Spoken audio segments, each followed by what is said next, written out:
Stand by to launch FanStream Sports. 3, 2, 1. Let's start. Hello, sports fans. Welcome to FanStream Sports. Nothing but pure sports. This is the JP Show. JP, it's so good to hear you back on the air. Stand by. Now, here's JP. Live from Raymond James Stadium. This is the JP Peterson Show on a Thursday. We have a special show for you here today. We're coming to you live from the CEO Council Luncheon of Tampa Bay, where Brian Glazer, the owner of your Buccaneers, will be doing an interview with yours truly today for the CEO Council. We did one of these last year with all three general managers of our teams, which was absolutely spectacular. And we hope to be able to bring this conversation to you at some point later on. They'll record it here. I'm doing it after the show here today. So should be a lot of fun. We'll talk some Bucks today. We'll talk some Rays. We're going to talk some NBA. My man Nick Geddes is on with me today from On3 Sports. Good morning to you, my friend. Good morning. I tell you what, you're a little ahead of schedule there over at Raymond James. It's just a few days into 9 days into May. And I know that you're there, and you told me off camera you wish the Bucks were playing a game. And as I'm so as ready, I see, bro. I know exactly where you are in that stadium. Yes. And man, I wish we had football right now. I mean, when I can look outside, I know the glare is a little much, guys, but you can see the scoreboard behind me, and I can look down, and the Bucks logo, it's a little, washed because of the Kenny Chesney concert. But man, I am so excited about this Bucks season coming up. There's so much to cheer for. We're going to get into this just because it's just, I think it's obviously I'm here. So we'll talk some football. It's off season, but the off season is kind of, complete. Of course, there could be some additions, some free agent additions added to the roster, but for the most part, the Bucks got what they got, and they've done a hell of a job. They have done a hell of a job. So you and I can kick it back and forth on, where we think they might fall down. We can't forget this though. The schedule is a beast. The first place schedule is an absolute beast. And if there's anything that's going to trip them up, because I think their roster is absolutely the best in the division. I think that's not even a question. I think Atlanta had a great opportunity to remake their roster. They did not. So we'll get into some football talk for sure here today. It just gives you, and this place is going to be rocking next year. I think the home schedule is great. They got some great slates here, but and by the way, there's going to be some other things going on in Raymond James Stadium all over the summer.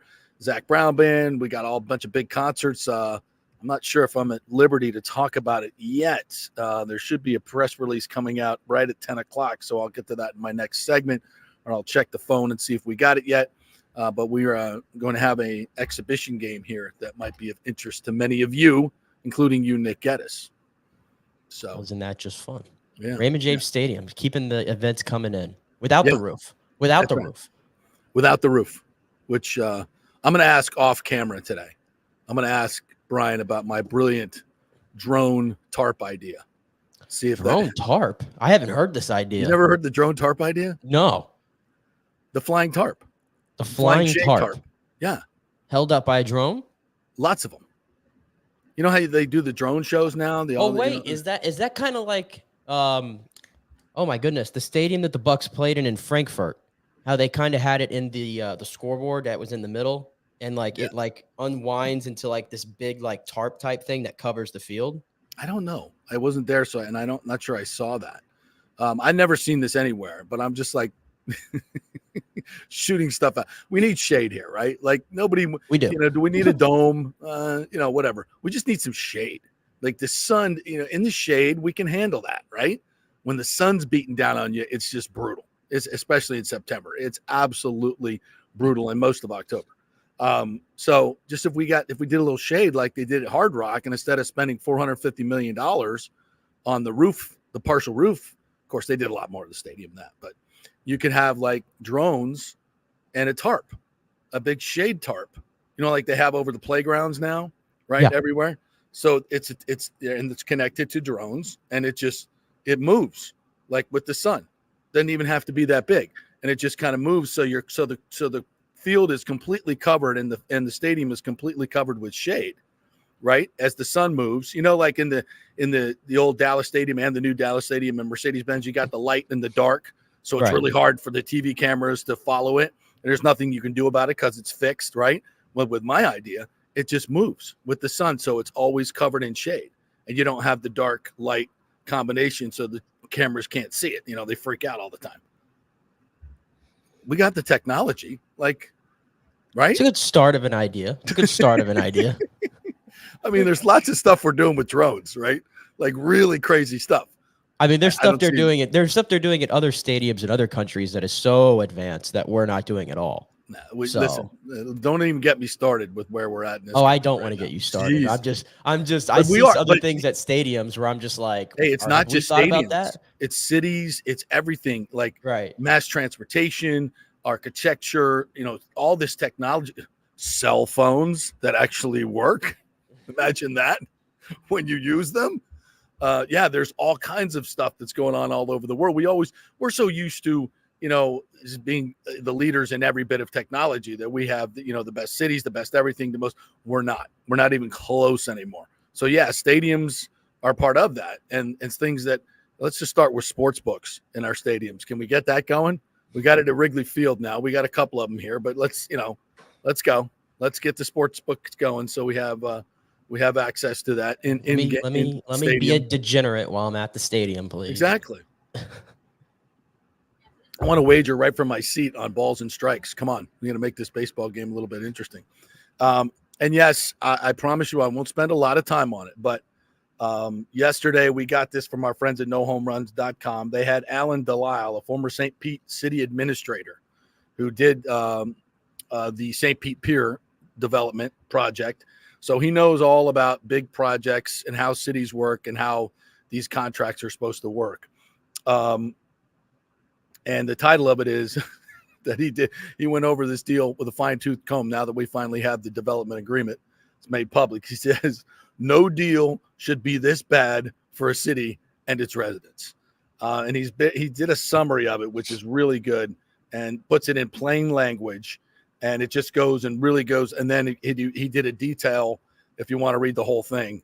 And I've reposted it, where it goes basically section by section on how this boondoggle has taken place. And he compares it to the Midtown agreement that Kreisman put together. And it's startling. Like, it's borderline criminal.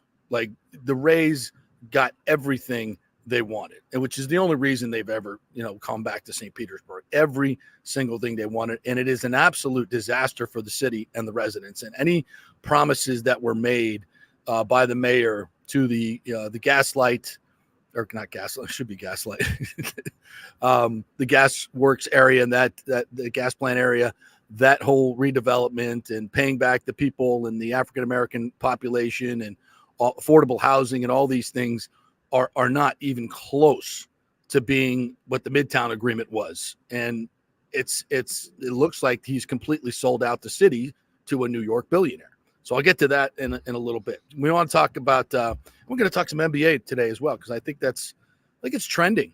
It's not a big Tampa Bay subject. I get it, but correct me if I'm wrong in the comments, guys. Are you watching the NBA? I mean, I watched that Knicks game last night, and I've watched the last couple, and they've been really good theater. The hockey's been good. I've been watching the NBA playoffs majority over the NHL playoffs. Yeah, I never do that. Yeah, I never do that. I think the NBA has made a little bit of a comeback for me. Yeah, for me too. I mean, I just haven't been watching at all for the longest time. So, it's been really good theater. And last night, Rick Carlisle, head coach of the Pacers, basically went off after two games where he thinks he's been absolutely jobbed. And frankly, I don't disagree with him. Last night he played the small market card, which was interesting. Hey, we can relate. Right? Yeah, we can totally relate to that, right? We've been there. Yeah, and I think there have been some critical calls that have not gone their way. I mean, critical calls. We saw in game one 2 terrible calls in the final minute that really cost the Pacers the game. I mean, they made some mistakes, and let's not whitewash what Jalen Brunson is doing. And Nick, I got to say this, and this is going to sound absolutely blasphemous, and you may not even be able to relate to it because I'm not sure you saw Jordan play in his prime. You weren't even born yet, right? Correct. Right.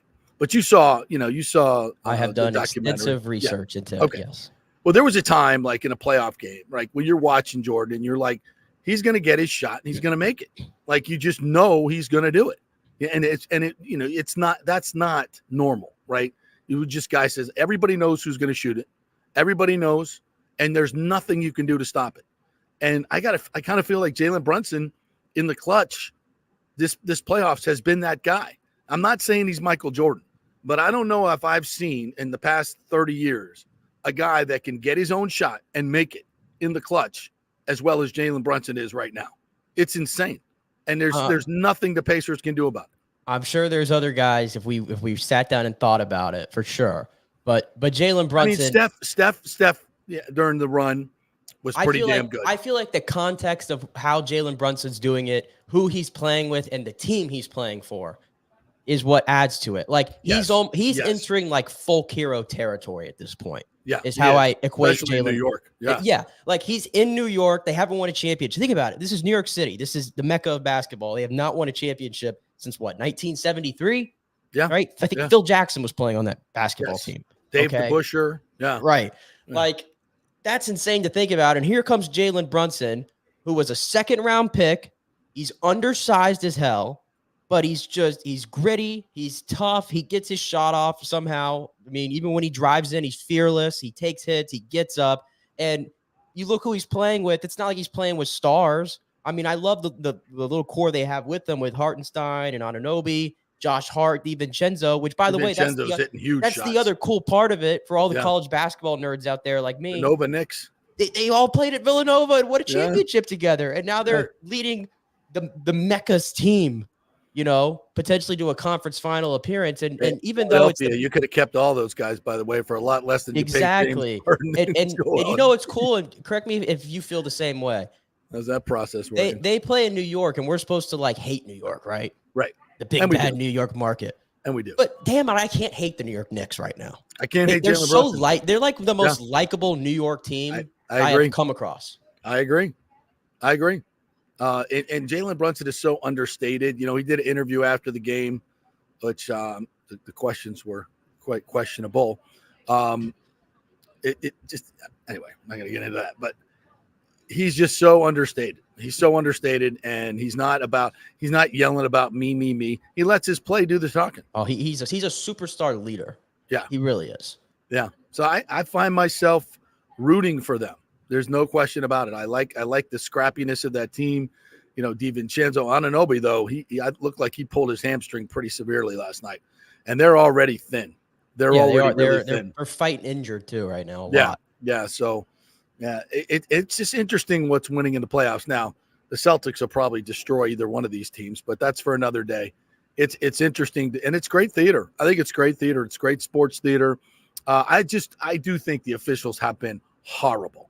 And I mean horrible. Like, we should not have to talk about the officials time and time again making horrible calls. Last night, they call a double dribble in a key part of the game. And it's like, first of all, it was ever get called. Exactly. First of all, when does that ever get called? Second of all, he didn't double dribble. And then third of all, you called it. It can't be challenged. And you just overturned it. I mean, you got it right, but you effed it up. It's like bizarre as can be. Like, what are we doing here? Just anyway. So that's been a huge part of the series. And I know basketball is tough to officiate, but just kind of stay out of the way. Don't make stupid calls. Just be in the background as much as possible. Don't try to insert yourself right in the middle. The illegal screen call at the critical juncture of the game in game one was just terrible. They just have missed so many calls, and it hurts the credibility of the league, and I think fans really get pissed off by it.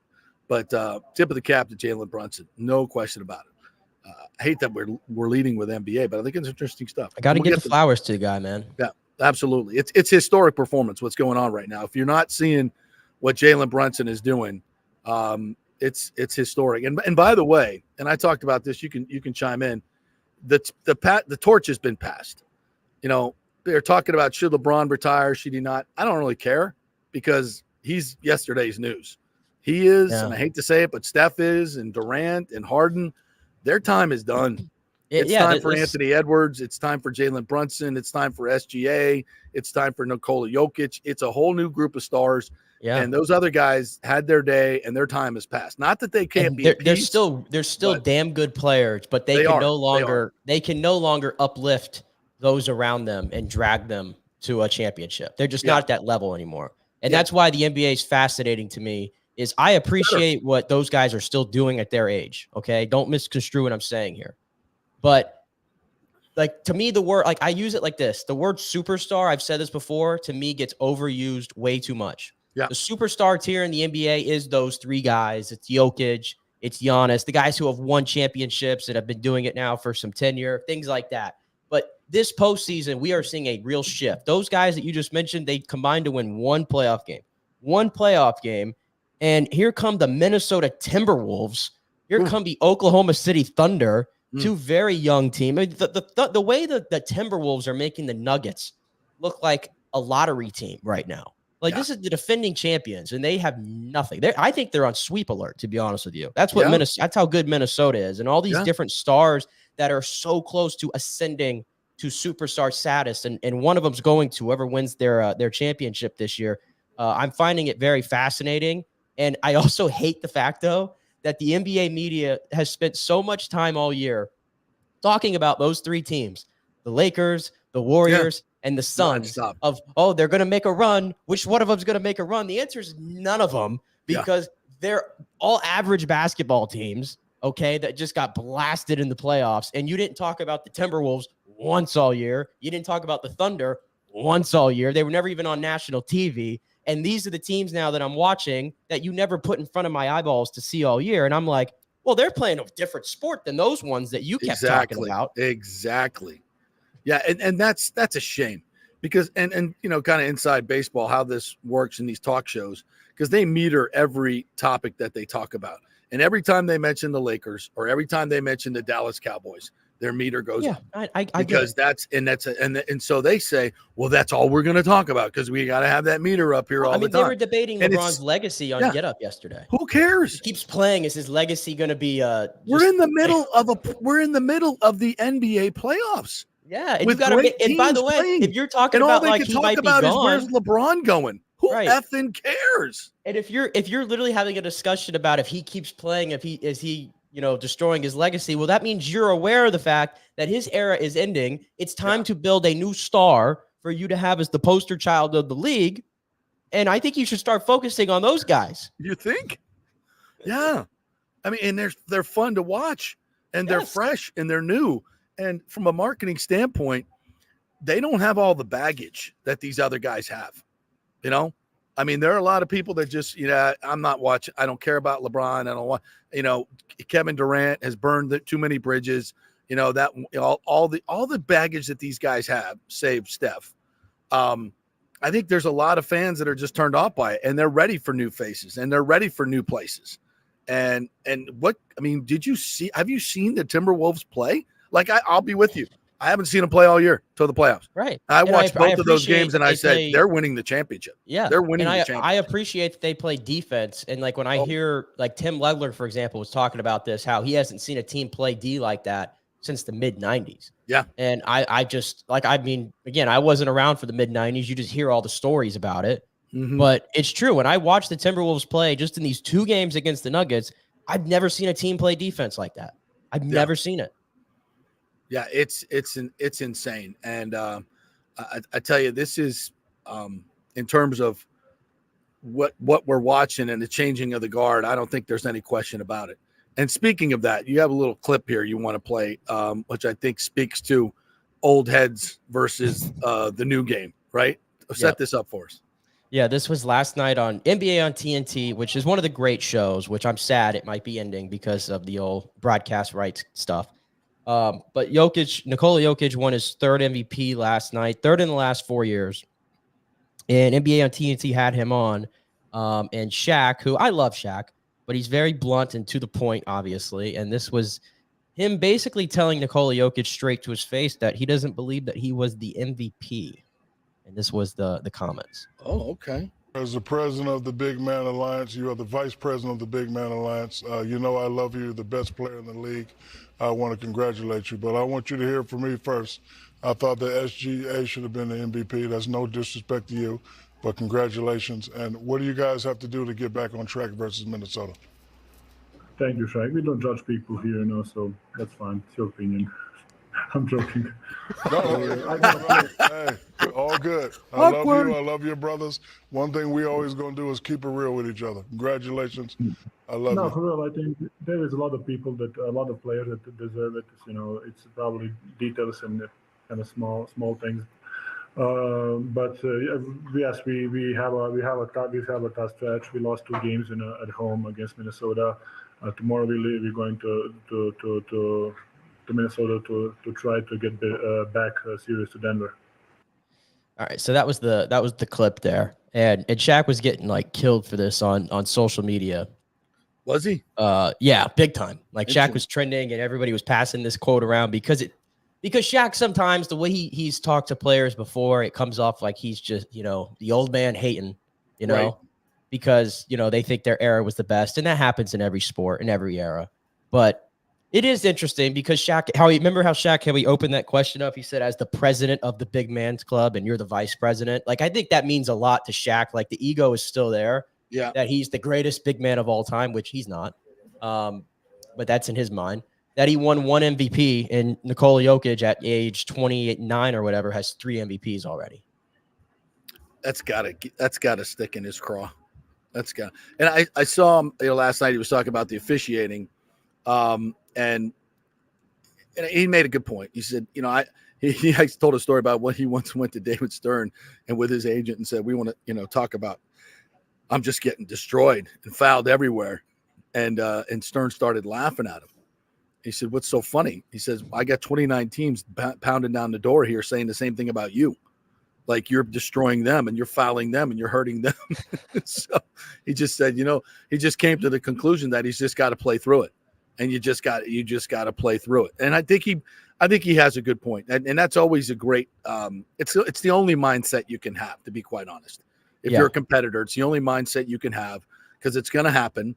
And if you're just constantly whining to the officials, it takes the focus off what you need to do. And you're going to get screwed. It's part of the game. I hate the replay in the NBA now. I hate it. It's just I'm not saying, they do get some calls right. It's a hard game to officiate. I get it. It destroys the flow of the game, especially late. Yeah. It just extends it. Like 2 minutes takes 20 to 25 minutes, and all of it's free throws typically. And now, reviews for every little thing that happens. Yeah. Yeah. It's just, you want to get it right. I get it. But at what cost? At what cost of the flow of the game? We always just used to say, hey, all the calls even out, and over the course of a game, they do. I'm convinced of that. But I'm not under the influence. Like, this is and this goes for all sports. Who ever said that everything has to be completely even? You get 10 calls and you get 10 calls. Right. Like, that's not how sports works. I don't understand that. Like, why does that happen? I feel like that always, it's all going to even out. I hear that all the time. Why does it have to even out? This is not. You make your own breaks. Right. How you play determines what call you get, and so on. And you can force things too, it's just so interesting, how, and so the ball goes out and it touches a guy and they miss the call and they correct it. I kind of like that part of it, but shouldn't that be really quick to do? Like, it seems like it takes forever. Like, usually on the first look, I go, oh, okay, that's who's it up. Right. You can see the ball change direction or spin and you're good to go. But it takes 3 minutes to do that. That part I don't get. If you could just get it done quickly during the timeout, that would be great. Find a way. Oh, thank you, Mr. Sylvester. Hey, did the press release go out?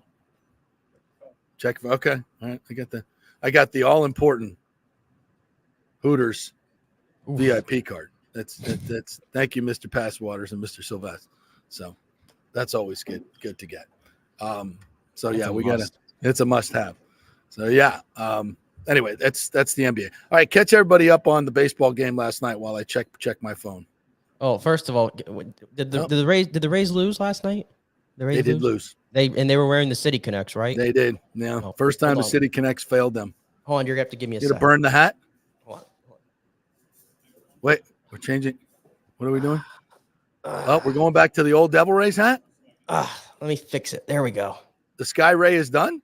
We loved you. The Sky Ray. The Sky Ray had a good run. He did have a good run. He had a good run. He's like like an old flame, an high school flame. A good 2-week run. You think you're in love, but you're not. Like The in Sky old Ray. high school. Yeah. It's like the You took him to prom. Didn't go yeah. well. Took him to It prom. went well at first. And then She wasn't a good dancer, and you moved on. That was Yeah. it. okay. Yeah, that's where the Sky Ray lives right now. I'm Paid totally a lot of kidding. money for I'm that. totally kidding. I love the Sky That Ray, flame. but this was the original love right here. This is the high school Okay. sweetheart. All right. Right here is the Devil Ray, Yeah. and Getting rid of the trollop. the The Rays wannabe. made it. The Rays made it easy last night by losing that baseball game. That means we have no conflict tomorrow night when the big bad Yankees come to town. Yes. The Rays will be wearing the Devil Ray jerseys. Chris Flexen got you again last night. Yeah, For the Chris White Sox. Flexen. Chris Flexen got Flexen. them again for the second time this year. Doesn't have great stuff at all, No. but this Rays lineup just can't hit him. Yeah. All righty Rays lineup because he's tougher on lefties, and that all righties Rays lineup was It's bad. They It's were. They bad. have they won any games this year when they've done that all righty lineup? I don't think so. I don't feel like it ever I don't works think so. out.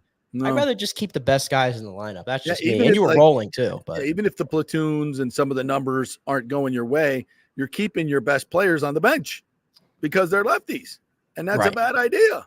It's all around bad idea. you're right. The more And I concerning don't part want to see yesterday. Jose Siri did barrel up some balls and have some better at bats, but Yeah, I'm still out. Yeah, I mean, listen, he can't just sit on the bench every day. Right. But no, the more concerning part yesterday for me, it's not really the lineup, but it's like, can Aaron Savali, is it so much to ask for a guy who the Rays traded a top 5 prospect for, a big lefty power bat, by the way, that plays first base? Is it so much to ask that for who you acquired for that to get past the 5th inning in a start? Like, this is now 4 straight starts that he's failed to get out of the 5th inning. And he usually is like rolling to start, by the way. And then he just hits a wall. He just hits a wall. I consider him very fortunate because, unfortunately, Ryan Pepio is now on the injured list after getting hit by that comebacker. Mm-hmm. Sounds like it'll be a short stint. Yes. Hopefully. Boy, that was wicked, man. That was- 107. Yeah, Hit the meat of the calf, too. Oh, damn. right. So Oh. he's going to be on the He's shelf got for a a little nasty bit. bruise, I bet. And that's why I said fortunate for Aaron Savali is that I think he gets to keep his rotation spot for the time being because Taj Bradley is starting for your Tampa Bay Rays tomorrow night. I'm very excited to see the second year of Taj now. He's been killing it in his rehab starts in AAA. And the way Alexander's throwing the baseball lately, like Savali to me is now lower on the totem pole. He's like the last guy on the totem pole for me because he just can't get out of the 5th inning. And the Rays paid a premium price for him. Yeah. And combined for what we saw from him last year, I just don't think they've got anywhere near a return on that investment. So that's the more concerning part to me is how Aaron Savali, and he started off the year so well too, but these last 4 0-2 starts with have been 9.82. Did you mention that? That's in this stretch, right? Yeah. Yeah, the ERA is up. No, that's around over the 6 last right? 4 games. Yeah. Yeah, that's in the last 4 games. The season ERA is nearly 6 Ugh, for Aaron Savali. that is brutal. That is brutal. Just got a message here from Brian Ford, but can't be. I'll check it in the mess. He'll be here at the CEO council meeting here in a little bit because he's CEO. A couple comments coming in. If you guys want to comment, go to YouTube. You can also do it on Facebook. On my personal one. Yeah, I love this one. So that's enough NBA. I'd rather hear about drone tarps and Mace Michaels, please. If there's any engineers out there that have any aerospace experience, hit me up. I want to develop this. I'm getting rich on the drone tarp. That's going to be my my Your exit. Shark Tank idea? That's my. By the way, Damon was of Shark Tank was here yesterday over at Union, hanging out with our guest at 10:45, Todd Hall. So I'll be. hanging out with those Shark Tank people. You know, these are important people, folks. James says Savali doesn't scare any hitters, even White Sox hitters. Ooh, that's mean, but correct. He doesn't. Rick, hockey player takes a puck off the shin at under bumper, misses a shift. MLB, it's 3 weeks. Hey, listen, I give Pepio credit. He tried to pitch with that. Like, he tried to shake it off. I mean, that was wicked. Well, wicked it's not, I mean, the hockey players, I'm not saying that doesn't hurt, but they got a little bit of padding down there at least. Yeah, when they get hit where it's no padding, even they have to take a few weeks off. Right. And I do think they're a little bit more they're just kind of used to it at that point. They know what they sign up for. And I guess you could say, well, if you're a pitcher, you sign up to get hit by a comebacker at any time, but it's so rare that stuff happens. And I think this happened to Jeff Neiman years ago too. Yes, he was never the same. And he was never the same after it. Yeah. So please, let's not have that happen to Ryan Pepio. Yeah, that was bad. That was nasty. All right, here's the breaking news for you soccer fans. I'll read it to you. We're going to have a Premier League game here called the Stateside Cup at Raymond James Stadium. I know what you're thinking, but you'd be wrong. English Premier League teams West Ham United and Crystal Palace will compete in Tampa at Raymond James Stadium on Saturday, August 3rd at 7 o'clock. Match is part of the Stateside Cup, a 3-city tournament to be played over 1 week, July 27th through August 3rd, culminating in Tampa. The Stateside Cup will also feature Wolverhampton Wanderers, the Wolves, in matches that will take place in Jacksonville on July 27th. And Annapolis, Maryland on July 31st. So there you go. But no Man United. But how do you like those teams? The Crystal Palace team that you mentioned that's playing in Raymond James, they beat Man United 4-0 this weekend. Ooh. Ouch, babe. That might have hurt Brian just a little bit to have to announce that one today. Of course, this is put on by the city, the TSA. It doesn't have anything, anything to do with the Bucks, but yeah. So that's fun. We'll have a soccer team. We won't have a World Cup match here though, but we can go see the World Cup other places. Not even in Orlando. That makes me more like Tampa gets spurned. I'm like, all right, I guess, but Orlando getting spurned. Well, their stadium's too small. They'd have to do it in the Citrus Bowl where they and that's where the facility. I saw Ireland and the Netherlands. One of my favorite sports memories. Ireland and the Netherlands. The 94 World Cup. Yeah, 94 World Cup. I guess I'll just have to go to Miami to go see a World Cup game. Ooh. Or unless they have one in Atlanta. I think I'd rather just go to Atlanta. I can't even imagine what the prices are going to be. Like, are we talking F1 prices here? I mean, that's just ridiculous. Ooh, I don't know if it'll be that bad, but no.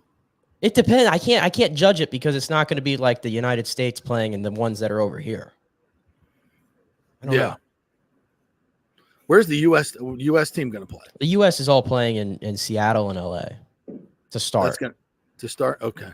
At the court, but if they make the round of 16, they'll go somewhere. Yeah, I imagine it'll be somewhere else. Let's hope. Yeah, good luck getting those tickets as well. That could be a tough one. All right, we'll take a quick break. Our first break here. We're on the road with our good friends from Hydrate Heroes. See that? I travel everywhere with this.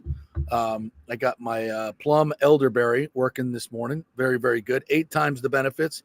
Hydrate to donate. 15% of the gross sales going to our military vets and some of those great charities we talk about each and every Friday. We'll have another one for you tomorrow. John Starks, former Knick, is a part of this. One of the equity investors. So we're trying to get him on to talk a little Knicks basketball, right? He told us they were going to be good in the playoffs when we had him on about a month ago. So he was right. So drink your Hydrate Heroes. Go to tryhydrateheroes.com, tryhydrateheroes.com, and you will see my ugly mug. And then just input your information. We'll send you a free 3-pack of Hydrate Heroes. So jump on there, get your free 3-pack, and then you'll start drinking this for all time. You can get a 30-pack for $29.99 right now, which is less than $1 a serving, 5 calories per serving, all the good stuff. All right, quick break. We will be back in 3 minutes live from Raymond James Stadium. We're here for the CEO Council Luncheon today. Brian Glazer. I will have the honor of interviewing him here today, so we'll chat more about the Bucks as well when we come back. Stay with us. JP here for my friends at your local Synovus Bank. And I do mean friends, and I do mean local. One of the local managers in Tampa is John Acosta. Big fan of the show, and I've known him for over 40 years. He's been in local banking since 1983. You talk about developing relationships. You don't stick around for that long unless you're doing things the right way and have a great reputation. And that's the focus company-wide at Synovus. Big enough to handle any complex international transaction, but small enough to answer the phone when you have an urgent question about your business or personal account. And for personal accounts, they have a very easy app that works great. You can do everything online. And for large or small businesses, you will get that personal touch and services to help build your business, taking your dreams and aspirations from the whiteboard to reality. We can make that happen. Let us show you how. For a get acquainted meeting to open a business or personal account, just call John or go to synovus.com to find out where your local branch is.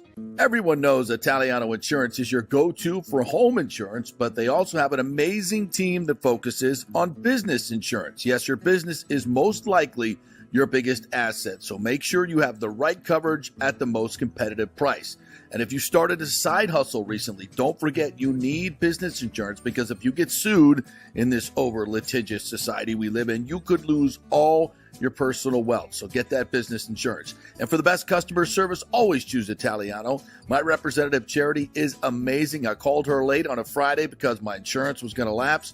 She stayed late until the job was done. You just don't find that anymore.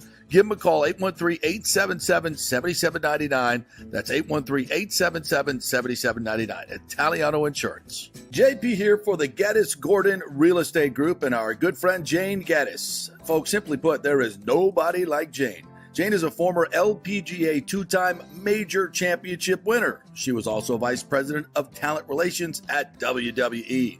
She also has a law degree from Stetson. So if Jane can drain a 10-footer to win the U.S. Open and stare down Hulk Hogan in the boardroom, you want Jane on your real estate team to not only negotiate the best deal, but find you the perfect home or investment property.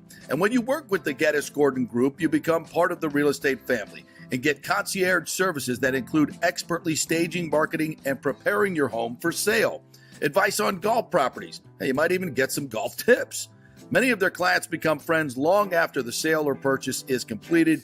It's all part of the deal. So if you're looking for that perfect home or investment property or trying to get top dollar for your home, go with Jane Geddes and the Geddes Gordon Group, because there's nobody like Jane.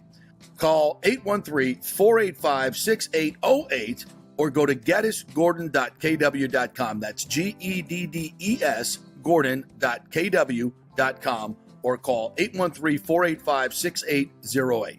With over 34 years of producing small and large events, Extravaganza Productions is truly a Tampa treasure when it comes to creating some of the very best events in Tampa and all across the United States.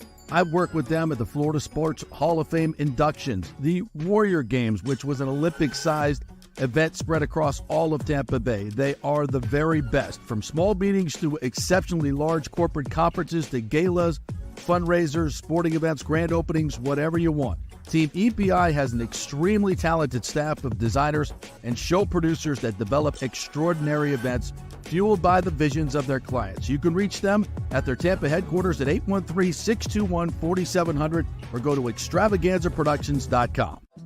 Let's go right now. Back to the show on FanStream Sports.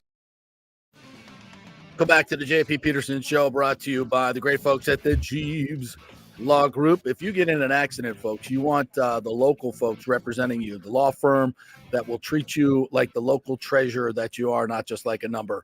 So don't go with the outside firms that don't live and work here. That's the Jeeves Law Group, JEEVES lawgroup.com. Go to the website, contact them through there. They'll give you a free consultation, free. So whatever your legal issue is, just call them up, say, hey, got a question for Scott, and they'll give you a consultation for free. So go to the website, jeeveslawgroup.com, and tell them JP sent you when you get them on the line. We'd appreciate that. By the way, Doug Wechter is going to join us tomorrow to talk some Rays baseball. He's so entertaining. I love watching Doug. Doug stole the show last night. He stole the show with the nachos. He did. He did. The hair out there shagging. Brian Anderson was out there shagging balls. So they're great. Did you see the one, the fly ball or the pop up rather that was coming to him at in his little spot. He's got to have that. He's got to have that. You got to steal that from Maldonado, man. You got to take that away. You got to box out. You know, he's got the beef. He's got the size. Literally. You got to have that. He had the drink. I mean, if anything, just throw the drink in Maldonado's face or something. Throw the nachos on him. Throw the nachos. Yeah. Yeah. Come on, man. That's a big play right there. Right. You know? Give the extra out. That's a big deal. Yeah. Well, I said I was going to text you last night but I'm sure you got plenty of them. You didn't need me piling on. Oh my God. So let's talk a little Buccaneers, shall we? Since we're here at Raymond James Stadium for the CEO Council Luncheon, Brian Glazer will be the guest of honor today, and I will have the honor of interviewing here for the CEO Council, where we talk a lot about how sports and business kind of go together. But we'll be talking some football with him as well. So, very excited about the upcoming season. They've got rookie minicamp, which starts tomorrow. So I'm going to try to get out there probably, I think, Saturday, because they'll be doing most of the stuff during our showtime tomorrow. But Saturday, go out there and get a glimpse of the rookies. Who are you looking forward to seeing? Who you want to see in the Underwear Olympics? I'm probably, of this rookie class, now that I've digested a little bit, I'm actually starting to get really excited about Jalen McMillan. And mainly because of the offense that I think the Bucs are going to be playing in this year. That's what's got me excited. With Liam Cohen. It's got me really, really excited because if it has any influence from what we see with the Rams and just dreaming about these 3 wide receiver sets and everything and just this crazy motion and shifts and everything, like, to me, it's like no longer does it have to be Godwin doing all that work. McMillan is now here. I think he's got some underrated speed to him that shows up on his film. And I think you can get really creative with him. And this also allows Trey Palmer to settle into more of just a deep threat guy. Yeah. And that could be his specialty, which really, really was. If he could just, because I think he was miscast last year a little bit out of circumstance. And he had some drops and everything and was in and out of games. I think Jalen McMillan has a chance to eat in this offense this year. I agree. There's just this thing about, have you watched some of the tape of Bucky Irving from Oregon? Yeah. And it's, I'm telling you, like, he doesn't play. It's such a disconnect because he doesn't play like his size at all. Yeah. It's just, and I hate to get excited about running backs because especially Buccaneer running backs, they've disappointed. I saw Keyshawn Vaughn's tape in the SEC and I said, damn, that guy, he can play.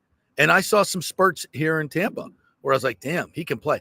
But he never quit Keyshawn Vaughn. I couldn't get you to quit. No, you could not. You could not. Because I saw the glimpses. And I still say to this day, he had the talent. It was up here that crushed him.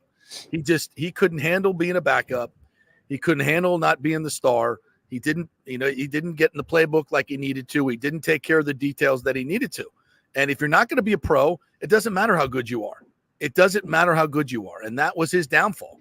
I would say the same about Ronald Jones, had all the talent in the world, but just wasn't interested in doing the hard work that you need to do to be a star in this league, even if you're as talented as he is. And that's just part of it. And so, but this guy, he seems to be, when you hear the coaches talk about him, when you hear the scouts talk about him, he's a serious football player. And you combine that with his talent. I think he's got some opportunity to do something in this league, especially in this offense. Right. And if you look at all the picks they made, not that you should ever scout the helmet that you played with in college. That's a dangerous game to play. Yeah. But I think it's notable. If you look at the players the Bucs did get with those first 5 picks, you get a guy from Duke, so the cliche, he must be smart, right? Yeah. Head screwed on straight, all those things. Then you get a guy from Nick Saban in Alabama, okay? High character traits, clearly. Yep. Yeah. Then you get a guy from Georgia. Guess what? He's played in a lot of big games in a no BS type of locker room. And produced. Then you get a guy from Washington, and look at the success they've had the last 2 years. Played in a national championship game. And then Bucky Irving played at Oregon, which under Dan Lanning, so the second half of his career there in Eugene. Yeah. Again, Dan Lanning was Georgia West. Right. Yeah. Is another no-nonsense guy. So I paid attention to that. Again, it could mean something, could mean nothing. Doesn't mean that if you go to those programs, you're going to pan out. But I took note of that because I don't think the Bucks have always picked those guys from the big schools. They've always gone almost small school hunting, I feel like. And there was a little bit of a shift in philosophy I felt this year. And I agree with that. I just think if you stay with these, because the scouting today, if you go back and look at, 30 years ago, high school recruiting rankings, they were complete BS. I mean, they were people, they made up people and we're getting 5 stars. That for the most part doesn't happen anymore. And you're starting to see high level scouting at the high school level and then high level scouting at the college level for portal, right? And now it's so when these guys are identified at an early age, you're starting to see, the ones that go to the SEC schools and the top ACC schools, the top Big Ten schools, they translate to the NFL. They are good players, and their ceilings are their floors. I should talk about their floors are pretty high, and you're going to get a decent player. You're probably going to get a starter, and when you go with somebody small school guys, you just don't know. You get dizzied by the talent. It's and hard there's such an adjustment period. Like look at Ali Marpet. There was an adjustment period there when he got in the league. Zion McCollum turned out great, obviously. Like when you hit on them, it's great. But Zion, I mean, he's had some adjustment periods. Cody Mauk, Gedeke. I mean, they all go through it. Logan Hall, my goodness. Yeah, they all go through it. Whereas, these guys have been playing, top level football. And a lot of these guys, too, because of the COVID year that got to play even longer, they're even more ready to roll when they get into the league. Yeah, you go back and look at JTS's. Barely played, man. Barely played. Didn't want to play during COVID. And I had a lot of BS going on there, so I get it. But it's just hard to evaluate them. These guys got lots of tape. They come from great programs. And listen, if you remain a starter and remain productive at Alabama and Georgia, that their attitudes are good. They're professional football players. They're ready to come in and participate in a winning culture. And the fact that Braswell, I think you mentioned this, that he didn't transfer being behind Will Anderson and Dallas Turner, but he went out there and produced. So, yeah, I love the character of these players. I love the pedigree of these players. There's so much I love about all these guys. Now, are they all going to pan out? No, they're not. But, man, you really feel like they got a shot. You really feel like that. But listen, I mean, even with the draft classes from the last 2 years, what the Bucks get? Like 10 starters? Yeah. From their last 2 classes? Yep. Like, damn. That's how you – and, folks, I'm here to tell you, that's how you build championship rosters. You got to have that foundation of lower round picks who don't make a lot of money for 4 or 5 years so you can add the superstars in free agency or keep your superstars. I said this, I wrote an article for one of the local magazines. I said, imagine if the Falcons in this offseason went out and signed Baker Mayfield, Mike Evans, Antoine Winfield Jr., who am I forgetting? Levante David. Yeah. And Chase McLaughlin, by the way. Yeah. And then went out and drafted their biggest needs, which of course the Falcons did not do at the top of the draft, in center and running back, and had a draft the way they had. People would be raving, oh my God, they had the best offseason. Look at all these guys they brought in. These guys are Pro Bowl players. All of them are Pro Bowl players. And they brought them in from their rival, right? Everybody would say, oh, the Falcons are the team to beat. Well, whose roster are they on? Whose roster are they on? Just because the Bucks kept their guys, they're getting no love for that. If any team signed all of those guys, they would be. That's what I'm saying. That's why I think the Bucks had one of the best free agency hauls, or the best free agency haul of any team, because of any team for what they were able to do. Because not everybody's able to bring those guys back. By the way, let's not undersell that. The Bucks have just a great front office, and they've built a culture here. And again, we just haven't seen that so much in Tampa Bay. It's like I'm still getting used to it myself. They built a culture where these guys want to stay. Yeah. And they all want to rally. And they have a quarterback, by the way. This matters, by the way. They have a quarterback that these guys want to play for. That's right. And a guy who it's his team. It's Baker's team. And we should say that a lot, too, is that Baker's a big part of this equation, that these guys want to stay here because you don't win anything without a quarterback in this league. And these guys wouldn't stay here if they didn't see that they could win something with this guy. Exactly. That's the key. We've talked so much about the intangibles of Baker Mayfield, but we forget about it in talking about all this other stuff. And it's the biggest part of the combination. You got to have a quarterback. And this guy played tremendously last year under some very trying circumstances. And I think he's going to be in a much better position this year with a better offensive line, more weapons, more understanding, and frankly, I think a better offensive coordinator with a better scheme than Dave Canales. That's I think that's indisputable, to be honest with you. Yeah. So, all right, we're going to take a quick break. When we come back, Todd Hall is going to join us, the CEO or the chairman of the board here of the CEO Council. He will join us. He was hanging out with the Shark Tank guys yesterday. So he runs with the big baller. So we'll chat with him about all things business and sports in Tampa Bay. Stay with us. Quick break.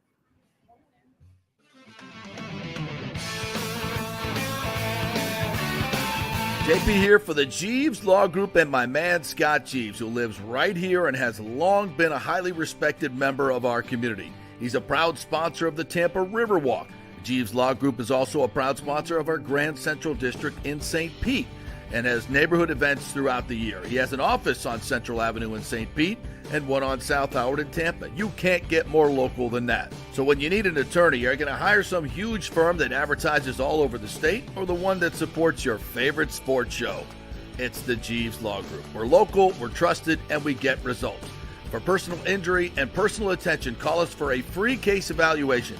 That's 8889-JEEVES. That's 8889-JEEVES. All right, this is for all you guys who don't want to go to the gym and do 5,000 crunches. At Bay Area Modern Medical Center, you can get on the new True Body machine where you can reduce fat and tone up your muscle. It's like doing 54,000 crunches in just 15 minutes. Define your body as you see fit. True Body offers personalized muscle stimulation that delivers the equivalent of those 54,000 crunches in just 15 minutes. Just get in touch with them at Bay Area Modern Medical Center, BAMMC.com. Chris Lugo and the team over there will set you up on True Body and get amazing results. Non-invasive with comfortable and little to no pain and zero downtime. You can isolate and target those areas that you want to improve and treat multiple areas simultaneously. It's an amazing machine, so check it out at Bay Area Modern Medical Center, BAMMC.com. It's Diamond Days at the Gold and Diamond Source because April's birthstone is diamonds. As they take center stage, get up to 20% off all diamond jewelry. And our first-time buyers program will help you get educated about the 4 C's and all the different shapes and styles. And remember, you only want natural diamonds, folks. It takes billions of years to form a natural diamond. You don't want something that was made in a factory just a couple of weeks ago. And remember, your Gold and Diamond Source diamond never loses its value. You can always trade up at the Gold and Diamond Source for a bigger, better one. And they will spend the time to educate you about your diamonds and how to take care of them. And of course, consider the Gold and Diamond Source to maintain and insure your jewelry. They can professionally clean it, check the settings, and make any necessary repairs to keep your jewelry in top condition. It's the 40th anniversary of the Gold and Diamond Source, 3800 Overton Road, always online at thegoldendiamondsource.com. Let's go! Right now, back to the show on FanStream Sports. Of course, the PA starts just as you walk in here. Welcome back to the JP Peterson Show. We're coming to you live from the CEO Council luncheon here at Raymond James Stadium, where Bucs owner Brian Glazer will be our special guest. And right now we have the chairman of the board, Todd Hall. Jump up on my microphone here, Todd. Hey, JP. How are you? The CEO Council. I'm great. How are you? Doing well, thank you. Thanks for having me. Thanks for bringing me the dog treats. That I saw your video yesterday. You were hanging out with Shark Tank's Damon John. I was. Yeah. Tell me a little bit about that. So we had him in as our pinnacle speaker last year, and we ended up developing a great relationship. And the past few times that he's been in town, he's hooked me up with dinner and kind of catching up and talking about what's going on locally here in the Tampa community. And then what he's seeing across the country. Does he have any investments here, or why is he in town? Yeah, so he comes into town for various things. He's got a couple of companies that he's got investments with here locally. He was recently at Suffolk. Okay. And checking out everything that's going on. Special ops. Special ops, yep. So we had a great dinner at Union and kind of caught up on a few things that are going on. He's got a great opportunity with a coconut water brand in Orlando. It's called Once Upon a Coconut. Okay. I think I've seen that. Yeah. So it's something new that's just come out, all natural ingredients. Yeah, it's a great brand and it's getting some traction right now. Great electrolyte replacement drink. All right. So we do this. I've been lucky enough you guys have asked me to do this. Last year we did all 3 general managers, which was just fantastic. It was a great discussion. Today we got Brian Glazer here. And, the Bucs, I think, have done such a great job in this community And it wasn't always so. When they first came in, I think it was a little iffy. But I think in the last 15 years, they have stepped up big time. And what they've done here at Raymond James Stadium, the money that they put in, the money they're putting into local charities, and business-wise as well. They're starting to invest. They bought the Vinoy, correct? So tell us a little bit about the Bucks' impact here in the business community. The Bucks have done an amazing job, and I think the first thing that they did that was amazing is it started with their culture. Yeah. And so this is people want to be here. If you're an athlete, you want to be playing and on the Bucks roster. They treat their athletes great. They've got great investments in the community. Brian and the leadership team, have been just amazing overall. Yeah, and the Bucks themselves drive a lot of business too. I mean, this stadium right here drives a lot of business, and the Brady years drove a lot of business and brought a lot of cachet to Tampa Bay, which we're still reaping the benefits of. Right, this is one of the fastest growing communities in America, in the world. Top fastest growing. More people are moving into Tampa than moving out, and there's just a tremendous amount of opportunity business wise. And it's just a great place to live overall. Yeah, tell me more about those numbers, and because I mean, a lot of people would say, rent is up ridiculous, housing is up ridiculous, especially in Tampa. So growth can be great if salaries are keeping up, and right now that's not really happening, right? Yeah, we're still in a demand for talent. Salaries are not keeping up with rents. We're kind of moving into like a mini Miami phase where we just don't have enough housing, affordable housing, to match some of the salaries that are being paid to some of the people that are kind of driving the economy here locally. How does that change? Is that a governmental thing? How does that change? I think it's a supply and demand thing. And I think what employers are going to see is if they're not offering higher salaries and better overall compensation packages, they're not going to get the talent. So the good news is it's driving salaries up. And I think, we're reaping the benefits of some salary increases. A lot of businesses are relocating corporate headquarters here. That's good. That's needed. Oh, it's great. And, in Tampa and St. Petersburg and Clearwater, they're working to come together to kind of create that great business community for the metro area that we have right now. Well, your company is staffing. Tell me about your company, and you see where the salary thing is going and how talent is getting attracted. Right. So the talent, the companies that are getting the best talent right now, it starts with their culture. They've got a great work environment. They have what I call the FOMO office. So with COVID, we had a lot of people that worked remote, kind of lost a little bit on their social and their communication skills. And what employers had to do is kind of create an office environment that would attract people to come back to the office. And the employers that are doing that are getting the best talent. So our areas of specialty are in that professional space, the accounting and finance, the IT, the human resources, the administrative and the legal, and the companies that are seeing the best talent, that are getting the best talent right now. It's kind of an overall package that they're offering to their people. Todd Hall is our guest here. He is the chairman of the board of the CEO Council. That's why we're here at Raymond James Stadium today. We're going to be interviewing Brian Glazer. Tell me a little bit about some of the exciting things that are coming to Tampa Bay. I mean, every day I read my Tampa Bay Business Journal. It's like something else is coming here. Some other company's coming here. Water Street is going through a whole nother phase, right? What's going on there? So Water Street just recently announced some of the latest developments that's going on. There's a handful of new buildings. It's going to be mixed use. I've heard recently that Brightline is going to be having a termination point at some point. I'm not sure exactly where. When's that happen? When do we get our high-speed train from Orlando to Tampa? So they're talking like the next 4 years. So one of our members is chairman of the board of the Expressway Authority, and he was kind of sharing some of the details that are going on. But we're thinking in about 4 years we'll have that high-speed rail to Tampa, and then have it terminating in a good point here in Tampa, which would be awesome.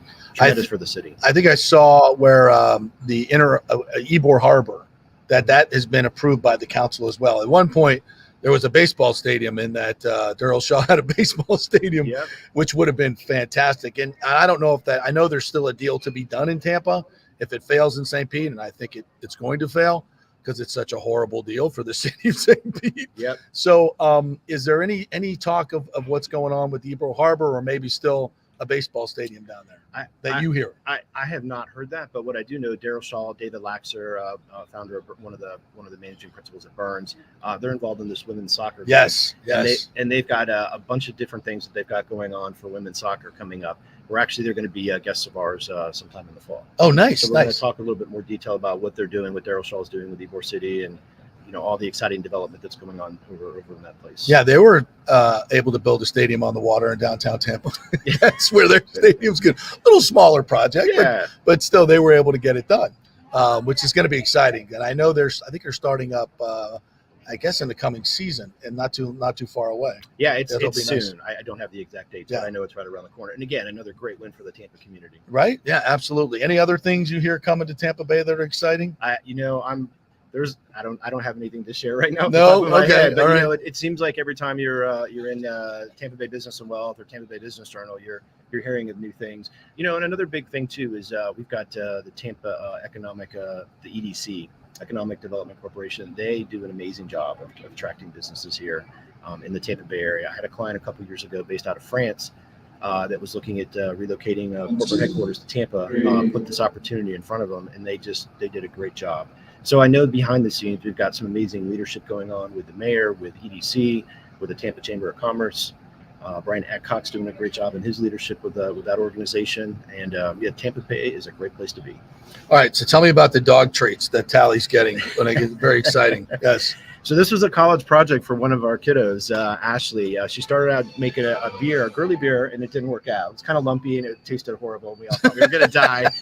So as an entrepreneur, she pivoted to an apple cider, and kind of a cider drink. And that didn't work out either. The cider was even worse. So she had these spent grains, and what she did is she repurposed the spent grains along with 3 other natural ingredients, whole wheat, flax, and peanut butter, and created a delicious dog treat. And the cool thing about the dog treat is it's got a yellow and blue color to the can with all the branding. And the reason for that is what you see with your eyes is exactly what your dog sees with their eyes. So dogs are colorblind. They can only see in a couple of different color variations. So when you did not know that, when you get your can of breweries out, what you see is exactly what your dog sees. 60 treats in the can. It's $15 shipped to your door. The minute we do this with our dogs, wherever they're at, anywhere in the house, they come running. This is their favorite treat. And and it's pretty cool to see a young entrepreneur kind of go through some different challenges, run into roadblocks, pivot, move into some different directions. And then we got some shout out from Damon John a couple of days ago. That doesn't hurt. No, and and he reviewed it, kind of gave us some pointers on what to do with some packaging. For some influencer things that we're doing, but super proud of Ashley and what she's doing with this brand. What would your advice be to a young person starting in the workforce, maybe coming out of college, or who wants to be an entrepreneur? That's something my son went to the entrepreneur school at FSU. He's currently working with a company in Chicago, a small computer company, and learning the business with the aspiration of starting his own one day. What advice would you give him and those younger folks? Because they're losing a lot of hope. They see that maybe the American dream of obtaining a house is unattainable. All these issues that we're dealing with the economy. What would you say? So when you're starting out as an entrepreneur, you really don't know anything. You don't have a lot of knowledge in your back pocket. And my best advice, and I talk to kids at UT and University of South Florida, is find a company that you're interested in working for that's best in their class, best in the industry, top 5 in their industry. Go work for them. Learn how they manage and run the business. Keep that entrepreneur dream going. Keep working on your business plan. That's something that you should be working on a regular basis. Have savings, start putting money aside. This has to be a deliberate thing that you're going to do. You can't launch a company and not have any money. Right. So you need to have at least 6 months worth of savings put aside. And then after you've got some experience, you've worked in the workforce, you kind of have grown up and matured a little bit. Maybe that opportunity might shift and pivot a little bit. And now all of a sudden it's a different business idea, but then you're going to have a little bit of experience, a little bit more kind of tenure under your belt, and then that's kind of the best opportunity to get into starting a company. Yeah, and know that it will shift and pivot. Expect that. It will always shift and pivot. And the other thing you want to do is to start developing a community of mentors, networking, and keep practicing that pitch. When I got in front of Damon wanted me to pitch this. I've never pitched this before. Ashley pitches this every day, and so I had to pull something out of my back pocket. I mean, I've delivered thousands of business presentations, but practicing and delivering an amazing pitch, it takes a little bit of time. It takes a lot of practice. Yeah. So as you're going through that, find mentors and people that are good in that space. Invest in yourself, and then at some point in time, launch that dream. Yeah. One of the great things about the internet and communication is there's a lot of great resources out there that are free that Right. you can learn from a lot of different people, YouTube and especially. So take advantage of that. Right. Yeah, 100%. Never stop learning. Well, you always need to be investing in yourself. Yeah. And investing in yourself is two-part. It's everything that you take in with what you're reading and who you're in front of, but it's also your health as well. You definitely need to be focused on making sure you're exercising, staying healthy, and you have a good release for all the stresses that come about being in business. All right, last question for you. This will be a tough one. What do you see as a future best bet? If you're going to invest in something, or maybe a business on the horizon that you think this is something whose time has come, what would you say? Whether it's a genre of business, a segment of business, or something specific, and you can't just say AI. You can't just say AI. So that's the go-to, but it's not just AI. It's how can AI improve certain aspects and efficiencies within different types of organizations. So if you're in a particular industry, how can utilizing AI help improve that and create a business plan around that and launch a company in that particular space? Okay. There's still a lot of unknowns in AI. That's for sure. And there's still going to need to be human people running things. Are you sure about that? 100%. 100%. All right. Good to know. Todd, all right, thank you so much for having Appreciate me, it. and thanks for jumping on. We'll do this more often. All right. Appreciate Sounds it. good. Todd Hall there. He is the chairman of the board here of the CEO Council. So always fun chatting with him, learning some new stuff. So there you go, Nick. What did you learn there? What did you learn? I was going to say, like, I'm far from the entrepreneurship business for sure in that world, but everything he said, it applies to life in general, like always learning, the networking part of it. Yeah. Keep like expanding on your horizons and getting to learn as much things. The more you know, the more the more things you can do, I guess, in your industry, especially in the stuff that we do. Right. And how rapidly changing it is. Like, you could use that advice for pretty much any business you're in. Yeah. Yeah. And from an entrepreneurial standpoint, it can be really hard, and that's why you got to get help. You got to get help, get mentors. That's a great piece of advice from Todd. And network too. Go to as many events as you can, and start just because business people, they love people who have that go-getter spirit, and you'll get jobs that way. You'll, it's work, and it sometimes feel cheesy. I get it. But you've got to promote yourself because nobody else is going to do it for you. Trust me on that. You got to promote yourself. All right, we'll take a quick break. Come back. I want to hit a couple other notes, a little bit more Bucks talk I want to get into. You're going to have to weigh in on Ric Flair. And when I do this topic that's kind of sweeping, and I saw it the other day, I wanted to mention yesterday, NBA versus NFL players. And who was it that put it out? The NBA player that put it out? Rivers. Austin Rivers said, I can name 30 guys in the NBA that can play in the NFL. Dan Orlovsky jumped in. A lot of people, I heard Shaq talking about it last night. A lot of people are sounding off on this. So I have some thoughts on this. You guys have some thoughts on it. Hit us up in the comments as well. We're brought to you guys by Extravaganza Productions, our good friends over there, Paul Thomason, Dolly Brown. Contact them if you have an event like this, the CEO luncheon here, that you want to get the pros. They work these events all the time here at Raymond James Stadium because they are the pros. Extravaganza Productions. Don't think that they're too big for your small gathering because they do small gatherings as well. Doesn't matter the size, they can make it the best. So just give them a call. Go to their website, extravaganzaproductions.com. You can contact them through there. Tell them you heard it on the JP show, and they'll give you a free creative meeting. You can just go for the tour of the all the different props that they have there in their warehouse. Absolutely super cool. And that'll get you going from a creative standpoint for your charity event. So go to extravaganzaproductions.com and check them out. All right, back in 3 to Raymond James Stadium. Stay with us.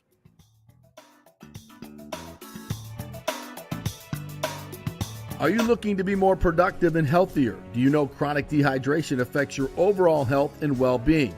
75% of the U.S. population suffers from dehydration, and many of us don't even know it. That was me before I was introduced to Hydrate Heroes. 8 times the benefits with hydration. A beverage with benefits more than just hydration. That's right, 8 times the benefits with hydration. Hydrate Heroes provides a refreshing, great-tasting beverage powder to mix with water, providing elderberry, zinc, vitamin D, electrolytes, amla fruit, which provides a great source of vitamin C, along with a proprietary mushroom blend that has shown to help increase endurance and energy at the cellular level. Hydrate Heroes is so confident you're going to love the taste and the results. They are offering our listeners a special offer, a free 3-pack sample, no credit card needed, Just go to the jppetersonshow.com, the jppetersonshow.com, and click on Hydrate Heroes logo. Hydrate for health today with Hydrate Heroes. All right, this is for all you guys who don't want to go to the gym and do 5,000 crunches. At Bay Area Modern Medical Center, you can get on the new True Body machine where you can reduce fat and tone up your muscle. It's like doing 54,000 crunches in just 15 minutes. Define your body as you see fit. True Body offers personalized muscle stimulation that delivers the equivalent of those 54,000 crunches in just 15 minutes. Just get in touch with them at Bay Area Modern Medical Center, BAMMC.com. Chris Lugo and the team over there will set you up on True Body and get amazing results. Non-invasive with comfortable and little to no pain and zero downtime. You can isolate and target those areas that you want to improve and treat multiple areas simultaneously. It's an amazing machine, so check it out at Bay Area Modern Medical Center, BAMMC.com. Everyone knows Italiano Insurance is your go-to for home insurance, but they also have an amazing team that focuses on business insurance. Yes, your business is most likely your biggest asset, so make sure you have the right coverage at the most competitive price. And if you started a side hustle recently, don't forget you need business insurance, because if you get sued in this over-litigious society we live in, you could lose all your personal wealth. So get that business insurance. And for the best customer service, always choose Italiano. My representative, Charity, is amazing. I called her late on a Friday because my insurance was going to lapse. She stayed late until the job was done. You just don't find that anymore. Give them a call, 813-877-7799. That's 813-877-7799. Italiano Insurance. JP here for Extravaganza Productions. You know, I've worked with these pros on so many big and small events. They recently did the Kappa Alpha Psi Grand Reunion, the Tampa RV Show Exhibit. They did the Skills Center opening of Tampa Bay. They can do those small events. They do the biggest of events. So if you are thinking about planning a meeting or special event, call the talented staff at Team EPI. They will give you a free creative meeting if you mention the JP Peterson Show. They will provide you with an exceptional experience. Heck, they'll even show you their huge warehouse with great props. Anything you want. They'll do it on time and on budget. You can reach them at their Tampa headquarters at 813-621-4700 or go to extravaganzaproductions.com. Tell them JP sent you. Let's go. Right now, back to the show on FanStream Sports. All right, welcome back to the JP Peterson Show, brought to you by the Geddes Gordon Group. If you have any real estate needs, I know it's a tight market right now, so you need a professional, trust me on this, to represent you, or you will get, let's just say, taken advantage of. So get Jane Geddes and the Geddes Gordon Group to work for you, and find something now, folks, because when the rates come down and they go up and down, go to American Mortgage Services. They'll get you the lowest rate, Scotty Fitz. But now's the time to find that house that you want, because there's more available. Prices have stabilized a little bit, starting to tick down a little bit. Now is the time to jump in before everybody goes crazy. So call Jane, go to the GettysGordonGroup.com and get your house now if you're looking. I know it's a tight market, but get her done. All right. Wanted to get into a couple other things that we teased here. The NBA versus NFL, my friend. You've seen this discourse on social media, have you not? I have, yes. I also saw JJ Watt yesterday because he jumped in the middle of this when Austin Rivers came out and said, NBA players, I can name 30 of them right now that can play in the NFL, talking about these guys playing corner. I'm like, come on now. And back and forth. Could NFL players cross-train and play in the NBA? And JJ Watt's like, I might be able to grab your rebound or two, but I'm not getting one from Wembanyama. I'm not getting one, I'm not going to be able to, I might hit a bucket or two on a putback, but that's about it. I'd be next to worthless as an elite athlete at 6'6", 275, 280 pounds. And then Dan Orlovsky came out with 30 guys that he says could play in the NBA right now. And and one of them being Pat Mahomes. I'm like, I don't know about that. I don't know. I don't think Mahomes is going to be D'ing up Jalen Brunson anytime soon. It says Travis Kelce could be a power forward when he's sober, I guess. I don't know about all that. What do you think? Can we none of you could play in each other's sport. None of them. Okay. First of all, but like it's more, I will say this. It's more funny the idea that if you're an NBA player, you think you can go walk into the NFL and play there. That's more to me outside the realm of possibility than it is the other. I don't think the other one's possible either. Don't get me wrong, but I think it's more outside the realm of belief that an NBA player is walking into the NFL and going to make it. Case in point, watch the way the two sports are played. The NBA, I mean, my goodness, the threshold to get a call nowadays is essentially you got touched on your wrist or whatever, or you bumped into somebody by accident, and that's how it goes. And if they don't get the call, they lose their mind. And we already know how the NFL is. Even though the NFL has watered down, its tackling and some of these other things lately, it's still the NFL. It's still physical and dangerous as hell. But beyond that, you show me what NBA player is signing up to go through training camp. None. In the middle of July and August in Tampa Bay or Miami. You show me who that person is. Brushed into a guy the other day, and I thought he was going to die. I literally thought he was going to die on the court. He's back on the bench, and he's like, "Oh, yeah." I'm like, "Are you kidding me?" Yeah. Before you could even get to the game itself, you got to go through a month of training camp. It ain't happening.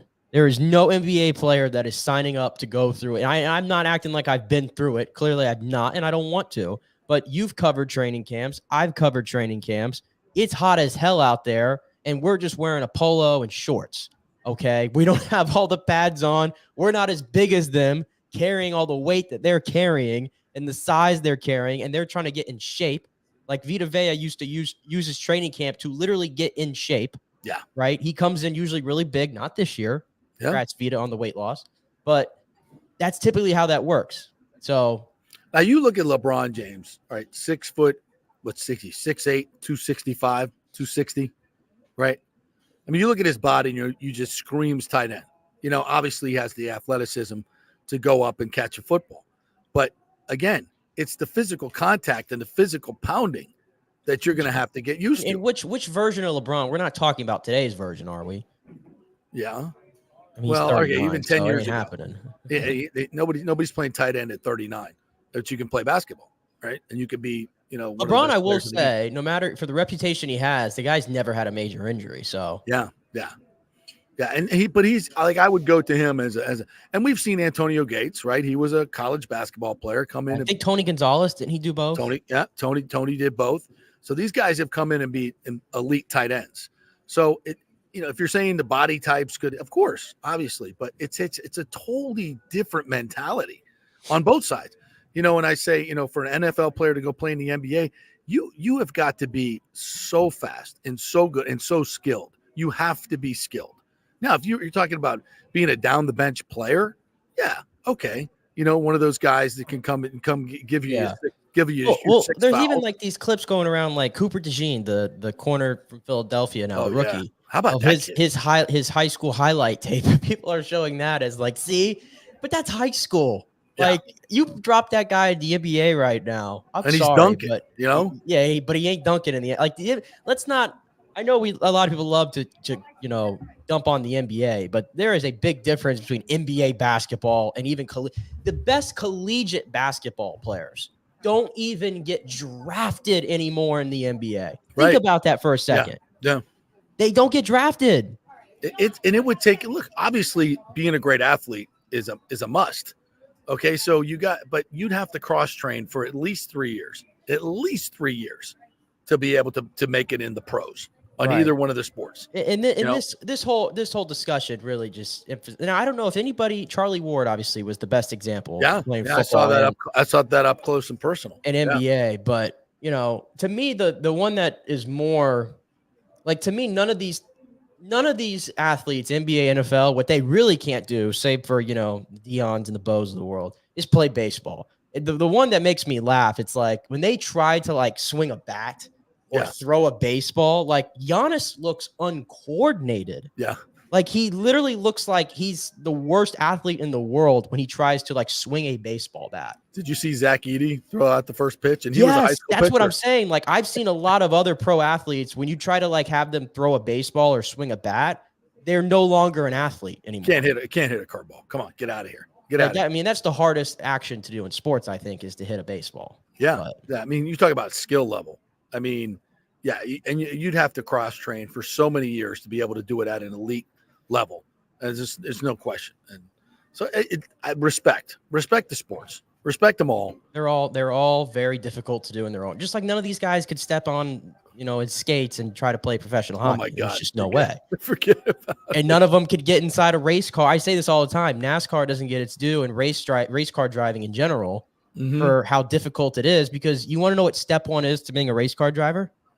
Having some really big onions. Well, being insane, being absolutely insane in the head to even sign up to even get in the race car. Yeah. Like all these sports, my point is, you can go down the list. All these sports are hard to do. And even if you're an average Joe to somebody who plays another sport, you can't do it. Yeah. Stop telling yourself you can. Yeah. It's ridiculous. All right. I wanted to get to this because I teased it in the first part.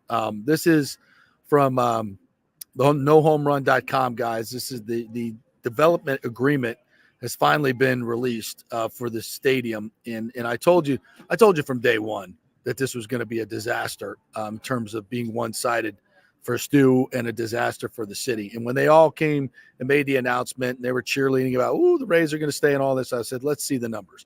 Well, how much longer later have we seen the numbers? All of this has been secretly negotiated.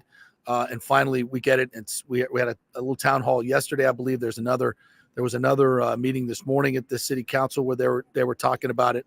So this is from Alan Delisle, who's a former St. Pete city administrator who has done these contracts and knows the ins and outs of the contract. And he looked at it and went over it. And these are, I'm going to hit some of it's a very complicated deals that none of us could look at and kind of discern what the hell's going on here. But obviously for him, it's been his life's work and he knows exactly what it is. He's also privy to the previous agreement that was made with Midtown Development under Rick Kreisman. And he compared the two. And you've seen many, many times in the Times and other places it reported as the Rays-Hines deal was the best deal of all of them. And that is ridiculously false. Ridiculously false. And even just in one segment in terms of infrastructure. In the Midtown deal, they were paying almost exclusively for all the infrastructure, which is typically what developers do. And we're talking about the non-stadium part of it here, folks. Talking about the other part of it for the most part. But it's all obviously based on the stadium. With the other acreage, the deal that has been done is so horribly one-sided. And it's the whole reason why Stu Sternberg decided to pivot back to St. Petersburg, because he got everything he wanted, hundreds of millions of dollars in upfront money that he's going to make. So he says it's actually titled, "No Deal Should Be This Bad for a City and Its Residents." And the summary starts, "Why did the Rays-Hines deal go so wrong?" It says the deal was flawed when Mayor Welch and some council members decided that all that mattered was keeping the Rays at any cost. By doing so, St. Pete lost all negotiating leverage. The city leadership threw aside the well-being of the residents and taxpayers for political support from a Wall Street owner, campaign contributor, and false advertising. Those are strong words. Those are very strong words. 2, it was further flawed when Mayor Welch picked the Rays-Hines team without negotiating a term sheet before the selection announcement. The city then went into negotiations without any leverage at all. The Rays-Hines controlled all contentious issues because the city had nowhere else to go. The city had already rejected all other teams, including the Kreisman-selected Midtown Development proposal. That's about leverage, folks. I think we all can understand that. So the lack of competition resulted in a weak, embarrassing, incomplete term sheet for the city and produced one of the worst economic development/stadium development agreements for any city. The St. Pete Chamber of Commerce falsely claimed that all the other proposals were not as good as Rays-Hines. Mayor Welch canceled a far better proposal for St. Pete when he cast aside the Midtown proposal.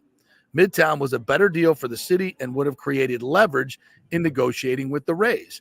It was a short-sighted business decision to cancel Midtown.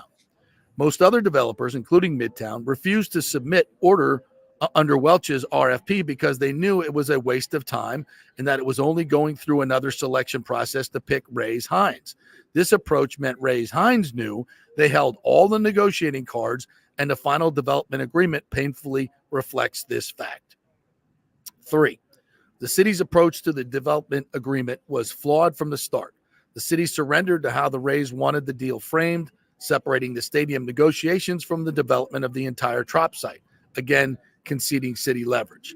If the Rays wanted the stadium early, which of course they did, then the city should have demanded that the rest of the site be implemented within a similar time frame as the stadium and at the developer's expense, like it was in Atlanta and San Diego, especially for early non-stadium development phases of the project. Instead, the city got nothing concrete in return, another flawed business decision. And I'll do this last one here. If the city tied performance of the stadium to the performance of supporting development, the argument that future property taxes would pay city costs would have been much more credible. The chamber cites that the economic impact study done for the Reyes-Hines project was the strongest of all proposals. This claim is also false. The city completed the economic impact study on the Reyes-Hines proposal, assuming full build-out, not based on the project or as reflected in the final DA. The only that only requires weak, flimsy minimum development requirements. The city not explaining this timing is disingenuous. The chamber ignoring this fact is a poor business practice. So, in one of the biggest things that the city is claiming that 7% growth, which is really not even close to what's predicted, and that's based on a full build out, where the agreement doesn't even compel them to build it out until 30 years, and only 33% done in the first 10 years, 66% done in the first 20 years. So all these taxes that they say they're going to recoup from day one, nothing is compelled to be built. So I know this gets into a lot of the weeds, but I say if you're interested at all, you should read this and understand that this deal is horrific for St. Petersburg. And the sale of the land, which he's getting for peanuts and doesn't have to pay for the first 5 years at all, is the city of St. Pete could be losing up to $600 to $700 million in what they could sell that for, and just have developers come in and do the infrastructure, which the city is going to have to pay for under this deal. I do want to ask you a question. Yes. So I don't know what the chances are they can like rework this deal, like the payout Zero, structure of it and everything, because Stu won't agree to any changes. Well, I'm bringing up a hypothetical here. Okay. If by some reason it was reworked, and how you've been saying, and some of these other groups have been saying, it's not a good deal for the city, right? It's a good deal for the Rays, but not for the city. So if they were to rework that deal and made it a quote unquote good deal for the city and for the Rays, and there was an even partnership here and all this stuff, obviously we would have loved to have seen the stadium in Tampa. I think it had the most potential there. But if they reworked it to where it became a good deal, would you be more receptive to the whole idea in general? Because like, I don't know how the long-term power, because we agree that the whole layout looks beautiful and fantastic and everything. It does. And we would like to think that there would be an initial wave of people that would come to the games. Whether that has staying power, nobody has the answer to that. But would you be more receptive to it if the deal had a different framework to it, and that was the location after all? No, because the location is a disaster, and that's so the biggest. So the whole location is the thing. Look, this is all more fuel on the fire of why we shouldn't do this. And from a baseball standpoint, and for all the baseball fans are like, JP, shut the hell up. Just get the thing done so the Rays stay. That is a false narrative, because I'm here to tell you, if they build this thing, first of all, in the agreement, none of the other stuff is compelled to be built, and all this stuff about affordable housing, I could go into the weeds on that. None of it is compelled to be done, and if the part that is, the penalties for not doing it is so small that it doesn't even matter. And that's a point that he makes in there. So it's location. It's bad for baseball. If they build this and nobody comes to the games for 10 years, or 8 years, and they're not compelled by this agreement to stay. They're not like the old agreement. As far as I know, and as far as Alan Delisle knows. So they're not even compelled to stay. So Stu could get this done, take all the money from the real estate development, and if nobody shows up at the park, then everybody's going to see Tampa never works. We even built a new stadium. We did all this stuff, but you're doing it the wrong way. It's still Miami. You're still making the same mistakes that they did in Miami. Why are we doing this? I'm just saying it's a bad deal, and they shouldn't vote it down because then it forces them to move back to Tampa where it should be anyway. Yeah. I just feel personally caught in the middle of it because I would have rather have seen it in Tampa. I've been very on record about that because I'm sick and tired, and it's personal to me because I come from a very rich baseball. I come from a very rich baseball family, as you know. Yes, and I know the history of baseball in the Tampa area, and I'm sick and tired of the narrative outside of everywhere at Tampa that there's no fans here and it's not a baseball. I'm so sick of that narrative because I know what it is, and I just think it's a travesty if we never actually get to see baseball even attempted on the Tampa side when I've seen it attempted in the St. Pete side for 25 years, and despite success on the field, just haven't seen it translate to attendance. And I hate that as a fan. And on the flip side of that, I understand that we're late in the game here and stuff has to be done. And you can sell me, like I said, on the fact that St. Pete is different now than it was 15 years ago. That's absolutely true. And that if you build all this stuff around it and attract all this other thing, I get it. It's a peninsula at the end of the day. And that it's always going to make it hard. Or people say, well, there's going to be entertainment and all this. There's going to be entertainment. Right. Like I can listen to all these arguments. So I get it. There's going to be those same entertainment districts all over Tampa. You already have them that people can choose instead of driving to St. Pete. And that's still going to be the problem. And you're still going to have low revenues in terms of being able to pay for players. The place where it would thrive the best is clearly Tampa. And I know you're tired of the argument, but I'm still saying there's time. There's time. They can still play in Tropicana Field for another couple seasons if they have to. They don't have to blow it up just yet. But you've got to bring some sanity to this. I'm pointing out all the insanity because I don't want it to pass and we make the same mistake that Miami made. Where there's still time to pivot back to Tampa and get a fair deal done. And this is why people say Tampa doesn't have any money, and that's not right. They just were not going to write a blank check to Stu Sternberg and screw their constituents. Ken Hagan's not going to do that to the constituents of Hillsborough County like Mayor Welch and the council is going to do to the people of Pinellas, like they did in Miami. He's not going to do that. And the Eric Hart and the people that run the TSA who have negotiated with Stu Sternberg and know that it's all he ever wanted was a blank check. And they said, no, we're not doing that. You want to partner with us and do a public-private partnership like we've done other places? We're here to talk. And you will make more money in the long run than you will make there in St. Pete. So if you want to do that deal, we're all interested. And the deal that was done in Atlanta and San Diego, and that's one of the great things about Alan's piece here is he compares them to what happened in these other places where the deals were much better and were a true public-private partnership as it has been.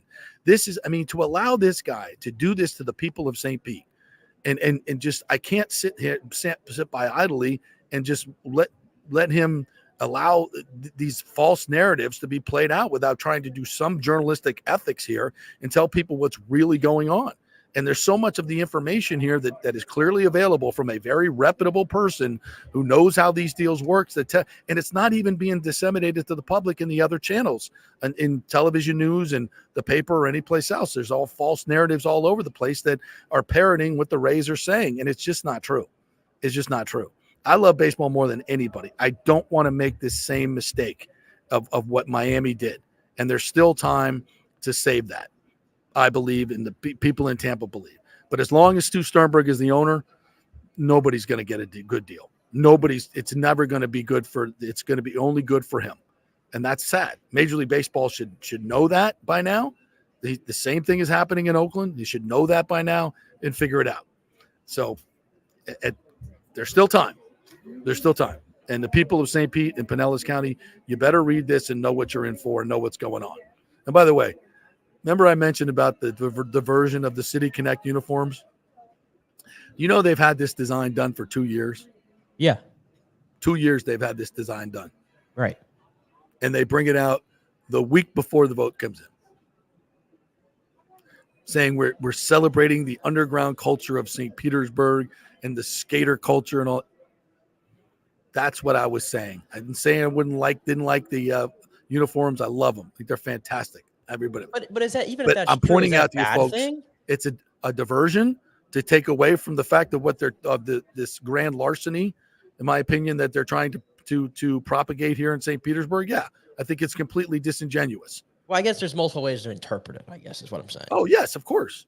Absolutely. That's just like my I said, opinion. like from the Rays' point of view, they're setting up shop or trying to set up shop long term in St. Pete, and they're trying to make a real effort, I guess, to appeal to the culture around their stadium, If which they I don't cared find about problem in St. that Pete, necessarily. if they cared about St. Pete, Nick. But I know what you mean. They would have done this earlier. They wouldn't be screwing them like they're doing in this deal. Yeah, I get it from that point. I just if you in St. Pete think in any way the Rays are being altruistic in building this museum and $50 million for this, that, and the other, which are all flimsy goals, and even minority business goals in there are a joke. It's a complete sellout to the constituency. Mayor Welch honestly should be ashamed of himself for what he's doing to the people, and he's not honoring the people of the gas plant district at all. Not in this agreement. I hate to be harsh, but he's not. He's selling them out to a billionaire who's trashed the city for decades. Sad. Very sad, in my opinion. So much better could be done for the people of St. Pete and baseball in general. This is horrible. It benefits one person and the people in his inner circle. Well, I'm just glad we're so close to finally the baseball fan. I'm just glad we're very close to getting to some resolution here, regardless of what that resolution is. No, we're not. Well, if it gets voted yes, then I guess we're on our way. So I guess, yeah. And if it gets built. I was gonna say, like, if it gets voted yes, has everything else been agreed to? Finances, like we're ready to roll, right? I think there's a few votes. I think I read there were like 4 or 5 votes. The county commission has to vote it. Yeah. If this gets voted yes, and then I don't see shovels in the ground like within months or whatever, then I'm gonna start asking some questions of what's going on here. As you should. And when you're getting in business with people who have this track record, it usually doesn't turn out well. So we'll see. All right, I'm going to go take care of my duties here at the CEO Council luncheon here. We'll be interviewing Brian Glazer. We'll have all the deets on what was said here tomorrow. On tomorrow's show, Nick's going to take you the rest of the way. So quick break, and we'll be back here on the JP Peterson Show.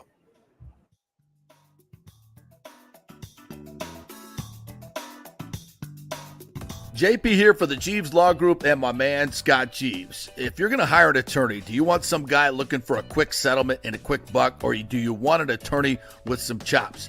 Scott is a board-certified civil trial lawyer and a certified circuit court mediator. Been practicing in the Tampa Bay area for over 30 years. He is a peer-reviewed AV preeminent rated civil trial lawyer. They just don't hand out those classifications. He's been the lead class action counsel on many complex consumer protection cases and has handled hundreds of serious personal injury cases. He's dedicated his career to protecting injured victims and is committed to vigorously representing you.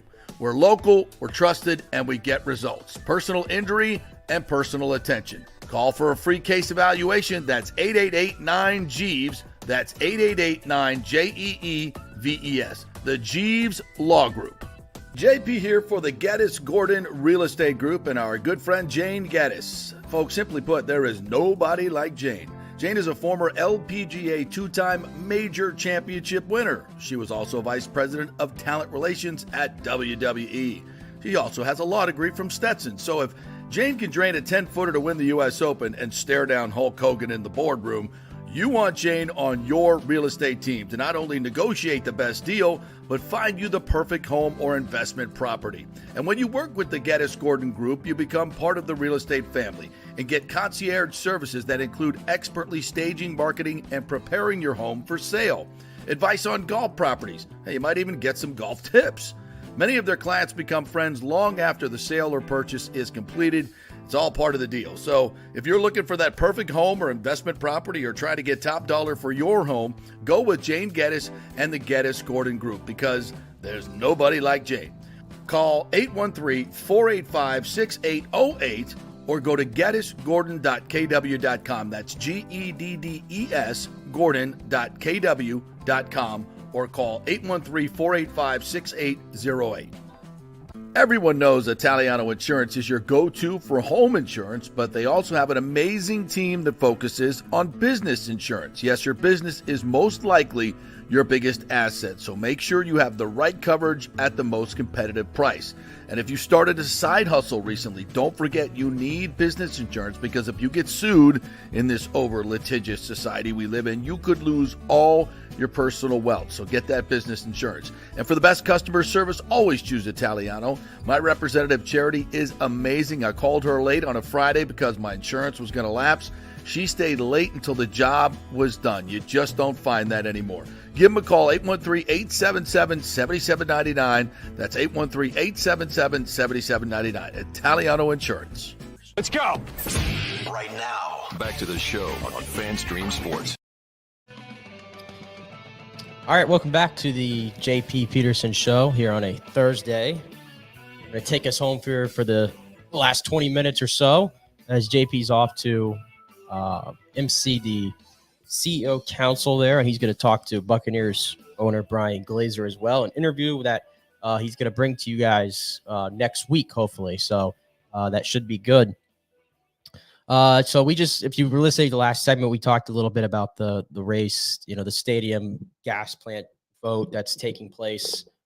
Or I know they're meeting today. I'm not sure if the vote's happening exactly today, but we didn't get much into the game last night. So the Rays lose 4-1, and that officially stops the end of the winning streak. Wearing the City Connect uniforms, which I had to take off the hat. And go back to the Devil Ray, just as I'm sure the Rays will do tomorrow. They're going to wear the Devil Ray jerseys, I'm assuming, for the Friday night game. But the City Connect was a good run. And listen, it's just a uniform. Yes, it's just a uniform. And I know a lot of people aren't into the whole uniform stuff and everything. I'm young, so I love them a lot. But can I point to something that saved the Rays season almost? And if that's possible in, May for a season that needs saving, because it's still early. We got a lot of baseball to play. But the reality is the Rays just look so lifeless. They were 14-18.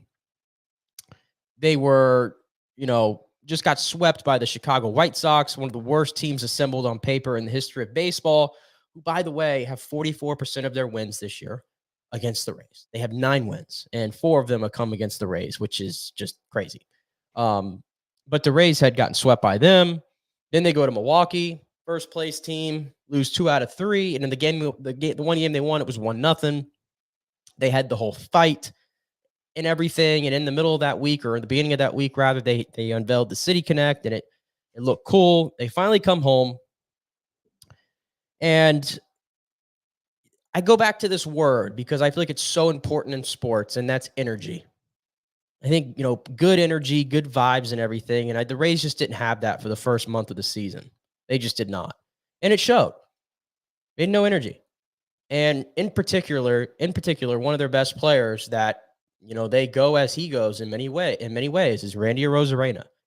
And I'm not shocked in one bit that the game that the Rays debuted these jerseys and this Sky Ray logo, that Randy Arozarena's bat comes alive. Like, to me, that's so on brand. He's so much, about the good energy and the good vibes, and you saw it on his face. There's a great photo I saw on Twitter yesterday. And it was Randy in the dugout against Milwaukee when they were getting their butts kicked. I think it was right after the fight, maybe.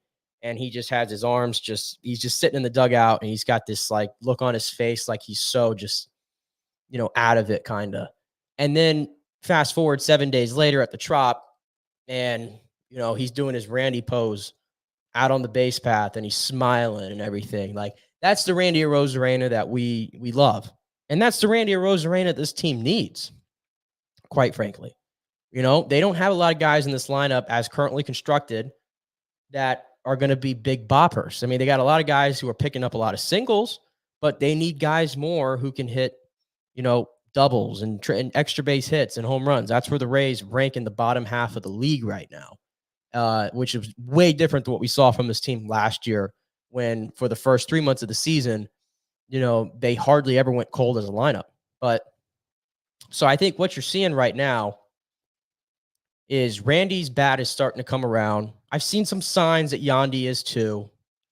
Isaac Paredes, we haven't talked much about him, I feel like, and I think it's because he's just been such the steady presence, and Isaac now is hitting over 300 with the 8 home runs, 20 RBIs, I believe it is. So he's just had a great start to the season.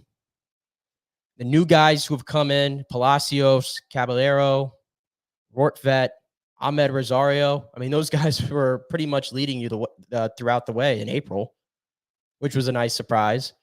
So now you kind of look at their lineup, and Josh Lowe's back. Josh Lowe's back. And remember what we were saying. The Rays needed to stay around 500. Just try to play 500 baseball until they could start to get some of these reinforcements in. And where do they sit right now? Just right at 500. And at some point, it's like, it doesn't matter how they got there. They got there. They're at 500, and here come the reinforcements. Josh Lowe's back in that lineup. He's going to make a difference. He's going to make a difference. He had a great season last year. There's more meat on the bone, in my opinion. There's more potential there. I see future all-star in Josh Lowe. So he's going to make a difference. I don't know if you can count on him, but Brandon Lau hit a grand slam last night in AAA. He probably is, a week away potentially from returning to this lineup, and you just kind of hope that you catch him in a hot streak, right? Before he goes back to the cold streak, and hopefully not another injury. Can't really count on him, but for what it's worth, he's going to come back into this lineup. So when you look at it, where exactly are the weak links? Like, the Rays, to me, are going to have some tough decisions to make in that lineup because of the new guys who came in, Rortvet, Palacios, Caballero, Ahmed Rosario. Like, I don't know if those guys necessarily came in. DeLuca as well. How could I not mention Johnny DeLuca? Changed the team so far. I don't know if those guys all came in and were supposed to be like everyday players, but they've all played like they should be everyday players. And so now what you've created is you have a lot of competition in this team right now and in this lineup to get playing time. And the more they add lefties, obviously they could play more with the matchups. I mean, the Rays had to use so many right-handed lineups all year long, and that was hurting them. But even a guy like Harold Ramirez, who I thought was a little indispensable, Harold Ramirez doesn't really give you any power. He's never been the biggest, high velocity or high contact guy in regards to velocity off the bat and everything like that. And he was struggling this year, but now Harold's turned it around. All of a sudden, the average is hovering around 300 and everything. Again, not hitting any power, but I think Harold showed a lot this year in regards to he's beat out at least like 5 or 6 ground balls. He's always hustling his butt off and everything. And so even a guy like that I said, okay, well, Harold probably needs to sit down or they could trade him, whatever. Now he's picked up his game. So I think the Rays have a good problem now, and that this offense is going to get better. And you saw, shades of that taking place over the last 6 games, save for what happened last night when they got shut down by Chris Flexen. But they have a good problem now. I'm curious to see what Kevin Cash does to this lineup and the matchups that he can create and who gets sent down. Like, that's the thing. What do they do with this roster when Brandon Lau gets back up here? And then what do you do with Junior Caminero? Like, and it's not exactly the easiest thing because Jose Siri, for example, I know a lot of people are going to say, well, just send Siri down. Well, he doesn't have any options. You can't send Jose Siri down. You can't do that. And I do think it's clear that Jose Siri has probably lost his starting gig based on the way that Johnny DeLuca has come in and just basically taken it from him. Johnny DeLuca has been fantastic. So you can't send Jose Siri down. So Austin Shenton is probably going to be the guy that goes down right away when Brandon Lau gets up here. But other than, barring some injuries, and cross your fingers on that doesn't happen, it's like, who are they going to bring Junior Caminero up for? What are they going to do? Not the worst problem to have. But again, a lot of this is going to dictate if these guys continue to hit well, of course, and if they start winning some games, because they do sit right now 19-19. As I had mentioned, they're still 4th place in the NL East, or the AL East rather, And this is a big series now against the Yankees, who are tied with the Orioles for first place. And by the way, New York's won 5 games in a row. So they're playing really good baseball right now. And the Rays have a lot of games coming up with their division. You look at the schedule, they've got New York for 3, and then they're going to be in a stretch here where they don't have another day off. This is the day off here on the 9th. They don't have another day off until the 23rd. So this is a big stretch. They have 3 at home against New York, and then they got to go to Fenway, 4 against Boston, and then 3 against Toronto on the road. And Toronto is just a mess right now. They're a mess. They're in last place at 17-20. Boston is a half game ahead of the Rays. So if the Rays are going to, fight their way back into this division hunt, this next stretch of games right here, the 10th through the 22nd with no days off, is going to be pretty big. But even in the wild card hunt, they're 3 games out. The AL is much improved. There's a lot of teams, like the AL Central has come to play finally this year, and has teams that are competing for wild card spots finally. So I pretty much knew that it was going to be tougher sledding. So the time's now for the Rays to get going. And I think we've seen some positive signs that this team's waking up. And the other thing that I was going to mention about the Rays too, and Topkin wrote this article yesterday for the Tampa Bay Times. And the other thing we talked about this team is leadership and the need to probably go out and get a veteran leader in the clubhouse, because, all the great teams have it. And I did like the Rays have kind of lacked that really in recent years. Like they've been missing like that veteran leader. Like they have veterans like, Yandy and Brandon Lau, but they lead in a different way and they're more quiet and everything. And I found this interesting, this little note that he wrote in the article.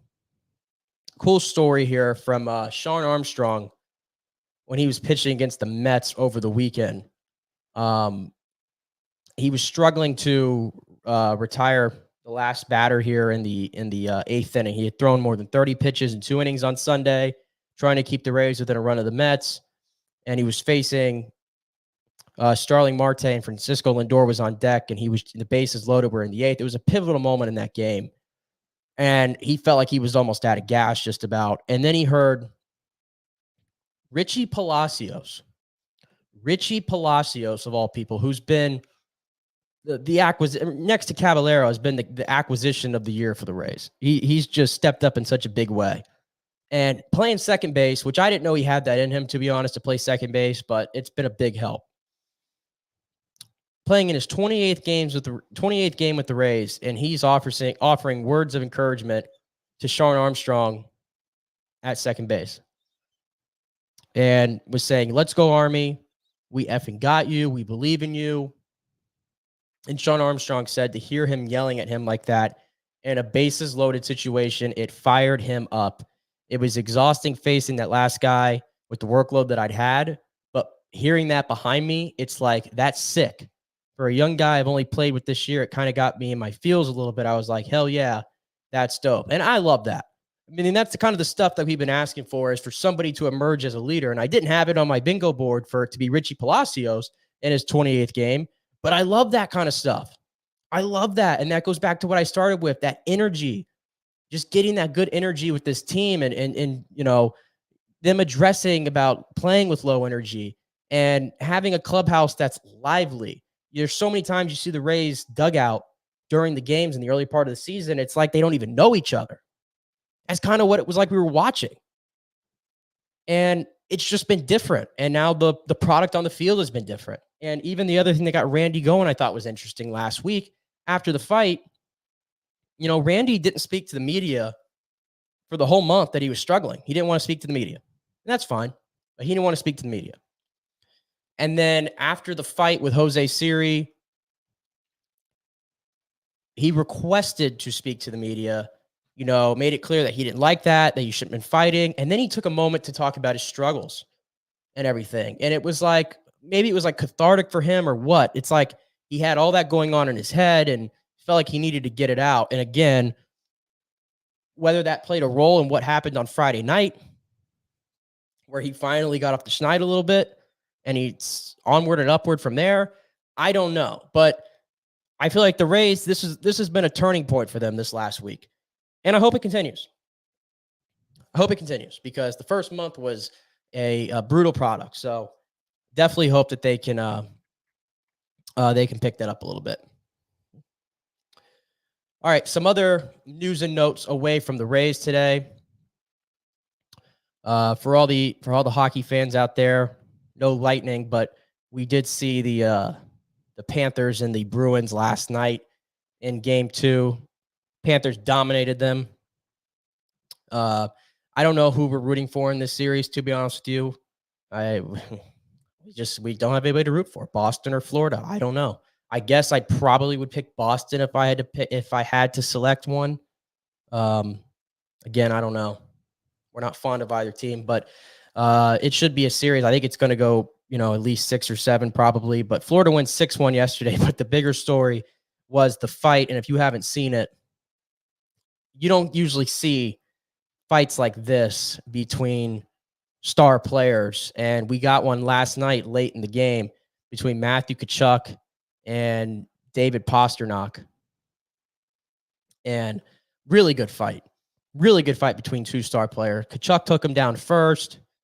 Looked like he started throwing more punches even as Pastrnak had already fell to the ground, and that fired up Pastrnak, and he got up and was trying to throw punches at Tkachuk as the referees were all on top of them. But a little bit of a chaotic scene. I love that they showed Keith Tkachuk, Matthew Tkachuk's father, in the stands, and he was having a good time watching his son fight and everything. I thought that was pretty cool. So, good series there. And then late last night, Edmonton up 4-1 against Vancouver on the road. The Rogers Center was quiet as you've ever heard it. And Edmonton just completely collapses. And Vancouver scores 4 unanswered to win that game 5-4 and take a 1-0 series lead. So, hockey is not necessarily a game of momentum, I feel like. It all just ends after one from the next, but that's a gut punch in Game 1. Especially playing in their barn with a chance to get one, and you're up 4-1. That can't happen. Bottom line, that can't happen. But 2 fun series there. I'm sure tonight we'll see Hurricanes and the Rangers. And then the other Western Conference series is going to get underway, Dallas and Colorado. That's worthy of a conference final there. That's great. And I know Colorado took Game 1, so we'll be watching out for that. And the other NHL note, the Toronto Maple Leafs, a.k.a. the Dallas Cowboys of the NHL, have fired Sheldon Keefe, their head coach. They have fired him. He's been there since 2019. His tenure, and most Toronto coaches' tenure, has been mired by not being able to go deep into the playoffs. Yes, I get it. They beat the Lightning last year and finally got their first playoff series victory since 2004. Is what it is. But with all that talent, high-end talent that they have, once again, failed to go past the first round in the playoffs, and this seems to be a sign that they're going to blow it up. So I know a lot of people are split on what the Lightning are going to do. Toronto's already basically waved that flag in the air that they're going to blow it up. I think that one of their star players is probably going to be on the move. I know they got no move clauses and all those things, but I know they could probably get around that a little bit. Probably going to happen. So Sheldon Keefe fired from the Toronto Maple Leafs. I'm sure they're going to go and try to get the biggest name possible on the market. But those are the news and notes around the NHL. And then last thing, the Pirates called up Paul Skeens, the top prospect in all of baseball, carrying an ERA under 1 this year in AAA. And he is going to be electric to watch. Think back to 2010 when Steven Strasburg made his major league debut. I was only 11 years old. I remember where I was, and he pitched 6 innings and struck out 14. Okay, I think a lot of people are going to have a lot of hype for this when Paul Skeens makes his major league debut. I think in 2 days it is. And I'm going to be watching. Pirates, between him and Jared Jones, all of a sudden have one of the top of the rotations with 2 young guys. So that's going to be a lot of fun. All right. That'll do it for us here on a Thursday. If you missed the beginning of the show, JP was with us here for the first about hour and 40 minutes or so. And he's going to get that interview up with Brian Glazer for y'all next week. And he'll be on here tomorrow as well with Tim. Doug Wechter from Bally Sports Rays will join him. So I will see y'all on Monday. Have a good rest of your day. Have a good Friday and have a good weekend. And I'll see you then.